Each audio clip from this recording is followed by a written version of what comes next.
नमस्कार दोस्तों, आपका स्वागत करता हूं इस YouTube channel SK coaching centre पर।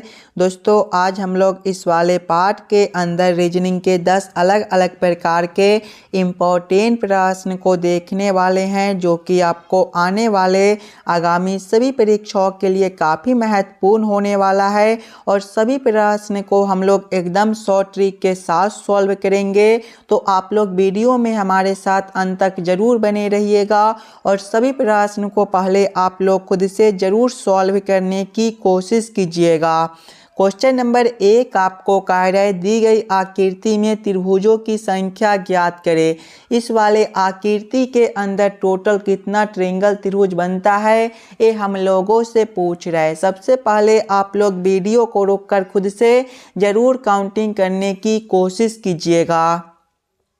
अगर आप लोग ध्यान से देखिएगा तो पहला त्रिभुज आपका ए बनता है, दूसरा आपका ए बनेगा और तीसरा जो है आपका यहाँ से लेकर यहाँ तक बनेगा, ये आपका तीसरा त्रिभुज हो जाएगा। चौथा त्रिभुज आपका ए वाला बनता है, पांचवा आपका ए वाला बनता है और छठा त्रिभुज जो है वो आपका यहाँ से लेकर यहाँ तक एक बनेगा, ये आपका छठा हो जाएगा। उसी प्रकार से दोस्तों सातवां आपका जो है यहाँ से लेकर यहाँ तक एक बनता है, ये आपका सातवां हो जाएगा। आठवें त्रिभुज को देखिएगा तो आठवां त्रिभुज जो है वो आपका यहाँ से लेकर यहाँ तक एक बनता है, ये जो है आपका आठवां त्रिभुज हो जाएगा। और आप लोग नौवें को देखिएगा तो नौवां त्रिभुज जो है आपका यहाँ से लेकर यहाँ तक एक बनता है, ये जो है आपका नौवां त्रिभुज हो जाएगा। उसी प्रकार से 10वां आपका यहाँ से लेकर यहाँ तक हो जाएगा, ये जो है आपका 10वां हो जाएगा। और 11वें त्रिभुज को देखिएगा तो आपका यहाँ से लेकर यहाँ तक बड़ा वाला भी आपका एक त्रिभुज बनता है, ये जो है आपका 11वां हो जाएगा। यानी कि ऊपर वाले आकृति में 11 त्रिभुज बनता है। हम नीचे वाले आकृति में हम लोग काउंटिंग करेंगे तो आपका ये 12वां हो जाएगा, ये त्रिभुज 13वां हो जाएगा, ये बीच वाला आपका 14वां हो जाएगा और यहाँ से लेकर यहाँ तक एक त्रिभुज बनता है, ये जो है आपका 15वां त्रिभुज हो जाएगा। इस वाले आकृति के अंदर टोटल 15 ट्रायंगल त्रिभुज बनता है। 15 ऑप्शन नंबर सी में दिया गया है, जो कि हमारा सही उत्तर हो जाएगा। क्लियर है? चलिए अगले प्रश्न की ओर हम लोग चलेंगे, क्वेश्चन नंबर 2 की ओर। ये रहा क्वेश्चन नंबर 2। क्वेश्चन नंबर 2 आपको कह रहा है, एक विशिष्ट कोड भाषा में सेब का कोड 52, 21, 19 है। इस कोड भाषा में बिग का कोड क्या होगा? ये जो प्रश्न है कोडिंग डिकोडिंग से रिलेटेड प्रश्न है। पहले आप लोग ये समझने की कोशिश कीजिएगा सेब से आपका ये कोड किस प्रकार से लिखा हुआ है, उसी प्रकार से आप लोग सोचिएगा बिग से आपका क्या कोड बनेगा। अगर आप लोग ध्यान से देखिएगा सेब को, तो सेब जो है आपका SAVE से मिलकर बनता है। और इसका कोड को देखिएगा तो इसका कोड क्या दिया गया है, इसका कोड जो है आपका 52, 21, 19 दिया गया है। एकदम आसान सा प्रश्न है। अगर आप लोग थोड़ा सा दिमाग लगाइएगा तो इस वाले प्रश्न को एकदम आसानी के साथ सॉल्व कर पाइएगा। देखिए पहला अक्षर आपका S है, S जो है ABCD के क्रम में 19वें नंबर पर होता है, तो 19 देखिए आपका सबसे लास्ट में दिया गया है, 19 आपका यहाँ पर दिया गया है। आगे आपका A है, A जो है ABCD के क्रम में पहले नंबर पर होता है, तो एक भी आपका यहाँ पर दिया गया है। आगे देखिएगा भी है, भी जो है ABCD के क्रम में 22वें नंबर पर होता है, तो 22 भी आपका यहाँ पर दिया गया है। और आगे आपका E है, E जो है ABCD के क्रम में 5वें नंबर पर होता है, तो 5 भी आपका यहाँ पर दिया गया है। यानी कि इस वाले प्रश्न को हम लोग इसी प्रकार से सॉल्व कर सकते हैं दोस्तों। तो वही सेम आगे अब हम लोग बिग के साथ करेंगे। बिग जो है आपका WEAK से मिलकर बनता है। इसके भी पहले अक्षर को हम लोग ABCD के क्रमानुसार लिखेंगे और सबसे लास्ट में लिखेंगे। W जो है ABCD के क्रम में 23वें नंबर पर होता है, यानी कि 23 आपका सबसे लास्ट में हो जाएगा। उसके बाद E है, E जो है ABCD के क्रम में 5वें नंबर पर होता है, तो 5 आपका यहाँ पर हो जाएगा। A जो है ABCD के क्रम में पहले नंबर पर होता है, तो 1 आपका यहाँ पर हो जाएगा। और K जो है ABCD के क्रम में 11वें नंबर पर होता है, तो 11 जो है आपका सबसे पहले हो जाएगा। कौन सा ऑप्शन में 111, 523 दिया गया है? तो ऑप्शन नंबर डी में देखिएगा 111,523 दिया गया है, जो कि हमारा सही उत्तर बनता है। क्लियर है। अगर दोस्तों आपको किसी भी प्रश्न में कहीं पर भी कोई दिक्कत हो तो हमें ज़रूर कमेंट करके बताइएगा। उस वाले प्रश्न को हम लोग फिर से अगले वाले पार्ट में देख लेंगे। चलिए अगले प्रश्न की ओर हम लोग चलेंगे, क्वेश्चन नंबर 3 की ओर। ये रहा क्वेश्चन नंबर 3। क्वेश्चन नंबर 3 आपको कह रहा है उस विकल्प का चयन करें जिसका तीसरे शब्द से वही संबंध है जो दूसरे शब्द का पहले शब्द से है। ये जो प्रश्न है ये आपका एनालॉजी का प्रश्न है। प्रश्न आपको कह रहा है जिस प्रकार से गति का संबंध स्पीडोमीटर के साथ है, उसी प्रकार से हम लोगों से पूछा जा रहा है वायु दाब का संबंध कौन सा शब्द के साथ होगा, जो इस वाले क्वेश्चन मार्क पर भरे जाएंगे। ये भी प्रश्न आपका आसान सा ही प्रश्न है। देखिए गति को जो है हम लोग स्पीडोमीटर से मापते हैं, तो गति से स्पीडोमीटर लिखा हुआ है। उसी प्रकार से वायु दाब को हम लोग किससे मापते हैं, तो वायु दाब को जो है हम लोग बैरोमीटर से मापते हैं। यानी कि इस वाले क्वेश्चन मार्क पर जो है आपका बैरोमीटर भरा जाएगा। बैरोमीटर ऑप्शन नंबर ए में दिया गया है, जो कि हमारा सही उत्तर बनता है। चलिए अगले प्रश्न की ओर हम लोग चलेंगे, क्वेश्चन नंबर 4 की ओर। ये रहा क्वेश्चन नंबर 4। क्वेश्चन नंबर 4 आपको कह रहा है उस विकल्प का चयन करें जो तीसरे पद से उसी प्रकार संबंधित है जैसे दूसरा पद पहले पद से संबंधित है। ये जो प्रश्न है ये आपका नंबर एनालॉजी रीजनिंग का प्रश्न है। जिस प्रकार से 961 का संबंध 992 के साथ है, उसी प्रकार से हम लोगों से पूछा जा रहा है 841 का संबंध कौन सा संख्या के साथ होगा, जो इस वाले खाली स्थान पर भरे जाएंगे। दोस्तों ये भी प्रश्न आसान सा प्रश्न है, तो पहले आप लोग अपना दिमाग लगाइएगा और इस वाले प्रश्न को सॉल्व करने की कोशिश कीजिएगा। पहले आप लोग ये समझने की कोशिश कीजिएगा 961 से हम लोग 992 किस प्रकार से ला सकते हैं। अगर आप लोग ध्यान से देखिएगा तो 961 क्या है, 31 का स्क्वायर है। किसका स्क्वायर है, तो 31 का स्क्वायर 961 होता है। देखिए 31 का स्क्वायर है तो प्लस हम लोग 31 करेंगे। 961 प्लस 31 करने पर जो है हमारा 992 बनता है। 992 आपका यहाँ पर दिया गया है। यही सेम अब हम लोग आगे करेंगे। आगे 841 दिया गया है। 841 जो है आपका 29 का स्क्वायर होता है। 29 का स्क्वायर कितना होता है, तो 841 होता है। यहाँ पर देखिए 31 का स्क्वायर था तो प्लस 31 किए थे, यहाँ पर 29 का स्क्वायर है तो प्लस हम लोग कितना करेंगे 29। 841 प्लस 29 हमारा कितना बनेगा, तो 870 बनेगा। 870 ऑप्शन नंबर सी में दिया गया है, जो कि हमारा सही उत्तर बनता है। इस वाले खाली स्थान पर आपका जो है 870 भरा जाएगा। आप लोग जरूर कमेंट करके बताइएगा 10 प्रश्न में से आप लोग कितने प्रश्न को खुद से सॉल्व किए हो। चलिए अगले प्रश्न की ओर हम लोग चलेंगे, क्वेश्चन नंबर 5 की ओर। ये रहा क्वेश्चन नंबर 5। क्वेश्चन नंबर 5 आपको कह रहा है निम्नलिखित 4 शब्दों में से 3 शब्द एक निश्चित तरीके से एक जैसे हैं और एक अलग है, उस अलग शब्द को चुनें। पंजाब, पटना, लखनऊ और मुंबई, ये चारों शब्द में सबसे अलग शब्द कौन सा दिया गया है, ये हम लोगों से पूछ रहा है। ये तो आपका सबसे अलग पंजाब बनेगा। देखिए पंजाब आपका एक राज्य है, जबकि पटना, लखनऊ और मुंबई आपका शहर है। यानी कि सबसे अलग ऑप्शन ए बनता है। तो क्वेश्चन नंबर 5 का ऑप्शन नंबर ए पंजाब सही उत्तर हो जाएगा। चलिए अगले प्रश्न की ओर हम लोग चलेंगे, क्वेश्चन नंबर 6 की ओर। ये रहा क्वेश्चन नंबर 6। क्वेश्चन नंबर 6 आपको कह रहा है निम्नलिखित में से कौन सी संख्या दी गई श्रृंखला में प्रश्न चिन्ह के स्थान पर आएगी। ये जो प्रश्न है ये आपका श्रृंखला सीरीज से रिलेटेड प्रश्न है।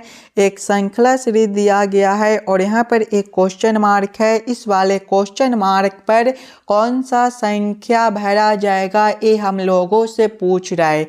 अगर आप लोग ध्यान से देखिएगा श्रृंखला सीरीज को तो पहले आपका जो है 9 दिया गया है, 9 के आगे देखिए आपका 35 दिया गया है, 35 के आगे देखिएगा तो आपका 91 दिया गया है, 91 के आगे देखिए आपका 189 दिया गया है, 189 के आगे जो है आपका 341 दिया गया है और इसके आगे आपका क्वेश्चन मार्क है। ये जो प्रश्न है थोड़ा सा हार्ड प्रश्न है, तो पहले आप लोग अपना दिमाग लगाकर ज़रूर खुद से सॉल्व करने की कोशिश कीजिएगा। पहले आप लोग ये समझने की कोशिश कीजिएगा ये श्रृंखला सीरीज किस प्रकार से चल रहा है। अगर आप लोग ध्यान से देखिएगा 9 को तो 9 क्या है, ये आपका 1 का क्यू प्लस 2 का क्यू है। देखिए 1 का क्यू कितना होता है तो 1 होता है और 2 का क्यू आपका 8 होता है। 1 प्लस 8 करने पर आपका 9 बनता है। आगे आपका 35 है, 35 क्या है तो ये जो है आपका 2 का क्यू प्लस 3 का क्यू है। 2 का क्यू कितना होता है तो आपका 8 होता है और 3 का क्यू 27 होता है। 8 प्लस 27 करने पर 35 बनता है। उसी प्रकार से आगे 91 है, 91 में क्या है तो ये आपका 3 का क्यू प्लस 4 का क्यू है। आगे देखिए आपका 189 है, 189 क्या है तो ये आपका 4 का क्यू प्लस 5 का क्यू है। आगे देखिए आपका 341 है, 341 जो है आपका 5 का क्यू प्लस 6 का क्यू है और आगे आपका क्वेश्चन मार्क है। देखिए 1 का क्यू, 2 का क्यू, 3 का क्यू, 4 का क्यू, 5 का क्यू, यानी कि अगला जो है आपका 6 का क्यू बनेगा। उसके बाद देखिए प्लस 2 का क्यू प्लस 3 का क्यू प्लस 4 का क्यू प्लस 5 का क्यू प्लस 6 का क्यू, यानी कि अगला जो है आपका प्लस 7 का क्यू बनेगा। 6 का क्यू कितना होता है तो 216 होता है, प्लस करेंगे 7 का क्यू कितना होता है तो 343 होता है। सभी को आपस में जोड़िएगा तो 6 प्लस 3 9 हो जाएगा, 4 1 5 हो जाएगा और 2 3 आपका 5 हो जाएगा। 559 कौन सा ऑप्शन में दिया गया है तो 559 जो है ऑप्शन नंबर सी में दिया गया है, जो कि हमारा सही उत्तर हो जाएगा। इस वाले क्वेश्चन मार्क पर जो है आपका 559 भरा जाएगा। क्लियर है। चलिए अगले प्रश्न की ओर हम लोग चलेंगे, क्वेश्चन नंबर 7 की ओर। ये रहा क्वेश्चन नंबर 7। क्वेश्चन नंबर 7 आपको कह रहे हैं नीचे दिए गए विकल्पों में से उस अक्षर समूह को चुनिए जो निम्नलिखित श्रृंखला में प्रश्न चिन्ह के स्थान पर आएगी। ये जो प्रश्न है ये आपका अक्षर श्रृंखला से रिलेटेड प्रश्न है। एक अक्षर श्रृंखला दिया गया है और यहाँ पर एक क्वेश्चन मार्क है। इस वाले क्वेश्चन मार्क पर कौन सा अक्षर भरा जाएगा ये हम लोगों से पूछ रहा है। अगर आप लोग ध्यान से देखिएगा अक्षर श्रृंखला को तो सिंगल सिंगल अक्षर को देखिए। ए से आपका सी है, यहाँ पर जो है आपका प्लस 2 कर दिया गया है। सी से आपका ई है, यहाँ पर भी आपका प्लस 2 है। ई से आपका जी है, प्लस 2 है, यानी कि आगे भी हम लोग क्या करेंगे तो प्लस 2 करेंगे। जी प्लस 2 आपका आई बनेगा। दूसरे वाले अक्षर से देखिएगा तो आर से आपका यू है, यहाँ पर जो है आपका प्लस 3 है। यू से आपका एक्स है, यहाँ पर भी आपका प्लस 3 है। एक्स से आपका ए है, प्लस 3 है, यानी कि आगे भी हम लोग क्या करेंगे तो प्लस 3 करेंगे। ए प्लस 3 जो है आपका डी बनेगा। कौन सा ऑप्शन में आपका आई और डी दिया गया है तो आई और डी ऑप्शन नंबर बी में दिया गया है, जो कि हमारा सही उत्तर बनता है। चलिए अगले प्रश्न की ओर हम लोग चलेंगे, क्वेश्चन नंबर 8 की ओर। ये रहा क्वेश्चन नंबर 8। क्वेश्चन नंबर 8 आपको कह रहा है दिए गए पैटर्न का ध्यानपूर्वक अध्ययन करें और उस संख्या का चयन करें जो इसमें प्रश्न चिन्ह के स्थान पर आ सकती है। दोस्तों ये जो प्रश्न है ये आपका मिसिंग नंबर से रिलेटेड प्रश्न है। यहाँ पर एक क्वेश्चन मार्क दिया गया है, इस वाले क्वेश्चन मार्क पर कौन सा संख्या भरा जाएगा ये हम लोगों से पूछ रहा है। जब भी आपको इस प्रकार के प्रश्न देखने को मिले तो पहले आप लोग प्रश्न के पैटर्न को समझने की कोशिश कीजिएगा। किस प्रकार का प्रश्न दिया गया है, कैसे हम लोग जल्द से जल्द सॉल्व कर सकते हैं। अगर आप लोग ध्यान से देखिएगा प्रश्न को तो इस वाले लाइन से देखिए बड़ा बड़ा संख्या दिया गया है, 626 है, क्वेश्चन मार्क है और 123 है। यानी कि ऐसे प्रश्न को पहले हम लोग इस वाले लाइन से सॉल्व करने की कोशिश करेंगे। पहले हम लोग ये समझने की कोशिश करेंगे 26 और 50 से आपका 626 किस प्रकार से लिखा हुआ है, 13 और 46 से 123 किस प्रकार से लिखा हुआ है। उसी प्रकार से हम लोग सोचेंगे 18 और 21 से हमारा कौन सा संख्या बनेगा जो इस वाले क्वेश्चन मार्क पर भरे जाएंगे। सबसे पहले हम लोगों को क्या करना है दोस्तों, तो 26 और 50 से 626 लाना है। चलिएगा आप लोग अपना दिमाग लगाइएगा, 26 और 50 को हम लोग क्या कर दे ताकि हमारा 626 बन जाए।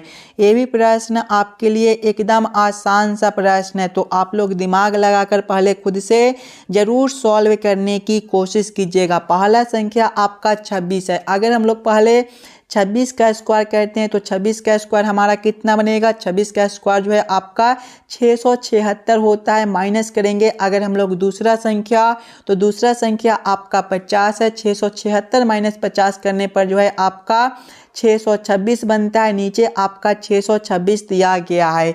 यही सेम आगे करेंगे। यहाँ पर पहला संख्या 13 है तो पहले हम लोग क्या करेंगे, 13 का स्क्वायर करेंगे। 13 का स्क्वायर आपका 169 होता है। माइनस करेंगे दूसरा संख्या 46 है। 169 माइनस 46 करने पर जो है आपका 123 बनेगा। नीचे आपका 123 भी दिया गया है। यानी कि इस वाले प्रश्न को हम लोग इसी प्रकार से सॉल्व कर सकते हैं। तो वही सेम अब हम लोग आगे करेंगे। पहला संख्या यहाँ पर 18 है तो पहले हम लोग क्या करेंगे, 18 का स्क्वायर। 18 का स्क्वायर जो है आपका 324 होता है। माइनस करेंगे दूसरा संख्या 21 दिया गया है। 324 माइनस 21 जो है हमारा 303 बनेगा। 303 कौन सा ऑप्शन में दिया गया है, तो ऑप्शन नंबर ए में आपका 303 दिया गया है। यानी कि इस वाले क्वेश्चन मार्क पर जो है आपका कितना भरा जाएगा, तो 303 भरा जाएगा। चलिए अगले प्रश्न की ओर हम लोग चलेंगे, क्वेश्चन नंबर 9 की ओर। ये रहा क्वेश्चन नंबर 9। क्वेश्चन नंबर 9 आपको कह रहा है यदि अंक 2 और 1 को परस्पर बदल दिया जाता है तो निम्नलिखित समीकरण का मान क्या होगा। यहाँ पर एक समीकरण दिया गया है और इस वाले समीकरण में 2 के जगह पे 1 और 1 के जगह पे 2 को रखना है। पहले आप लोग समीकरण को ध्यान से देखिएगा तो 9 जोड़ 6 भागा 4 गुना 2 1 घटाओ 21 है। देखिए 2 और 1 आपका यहाँ पर ही दिया गया है। 2 के जगह पे हम लोग 1 को रखेंगे और 1 के जगह पे 2, यानी कि 21 के जगह पे हमारा 12 बनेगा। यहाँ पर देखिएगा समीकरण को तो 9 जोड़ आपका 6 हो जाएगा, भागा आपका हो जाएगा 4, गुना हो जाएगा आपका 21 है। 21 के जगह पे आपका 12 बनेगा। माइनस करेंगे 5। जब इस वाले समीकरण को हल करेंगे तो यहाँ पर देखिए 9 प्लस करेंगे 6 भागा 4 आपका कितना हो जाएगा, तो 6 भागा 4 जो है ये देखिएगा तो 6 भागा 4 जो है आपका 6 गुना हो जाएगा 1/4 और फिर आपका गुना कितना हो जाएगा, तो 12 और माइनस हो जाएगा 5। यहाँ पर देखिए जब हम लोग 4 को 6 से काटेंगे तो आपका 2 और 3 से कटेगा, 2 से 12 ये आपका 6 से कटेगा। आगे देखिएगा 9 आपका प्लस हो जाएगा 3 गुना 6 आपका 18 और माइनस हो जाएगा 5। 9 प्लस 18 कितना होता है, तो 27 और 27 माइनस 5 करने पर 22 बनेगा। 22 ऑप्शन नंबर ए में दिया गया है जो कि हमारा सही उत्तर बनता है। इस वाले क्वेश्चन मार्क पर जो है आपका 22 भरा जाएगा। क्लियर है। चलिए अगले प्रश्न की ओर हम लोग चलेंगे, क्वेश्चन नंबर 10 की ओर। ये रहा क्वेश्चन नंबर 10। क्वेश्चन नंबर 10 आपको कह रहा है उस वेन आरेख का चयन करें जो निम्न वर्गों के बीच के संबंध को सर्वोत्तम ढंग से निरूपित करता है। दोस्तों ये जो प्रश्न है ये आपका वेन आरेख वेन डायग्राम से रिलेटेड प्रश्न है। मनुष्य समाज और परिवार का किस प्रकार से वेन आरेख वेन डायग्राम बनेगा ये हम लोगों से पूछ रहा है। अगर आप लोग ध्यान से देखिएगा तो समाज के अंदर जो है आपका परिवार आता है और परिवार के अंदर मनुष्य, यानी कि सबसे पहले हम लोग समाज के लिए एक आरेख बना लेंगे। समाज के अंदर हम लोग परिवार को रखेंगे और परिवार के अंदर मनुष्य को। इस प्रकार का वेन आरेख Venn diagram option number D में दिया गया है जो कि हमारा सही उत्तर बनता है। आशा करता हूँ दोस्तों आप लोग सभी प्रश्न को बढ़िया से समझ गए होंगे। अगर आपको किसी भी प्रश्न में कहीं पर भी कोई दिक्कत हो तो हमें ज़रूर कमेंट करके बताइएगा। चलिए हम लोग मिलते हैं आपसे अगले वीडियो में।